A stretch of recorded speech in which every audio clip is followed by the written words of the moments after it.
Alam mo bang minamahal ko siya, at tunay ang aking nadarama. Kahit ako'y nagmumukhang tanga, ay ayos lang basta kasama siya.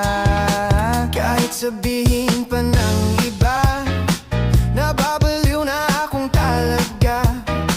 Kahit mayroong ibang nagcha-cha-cha, nagrurumba, nagsasalsa, pwedeng sabihin nyo to sa kanya.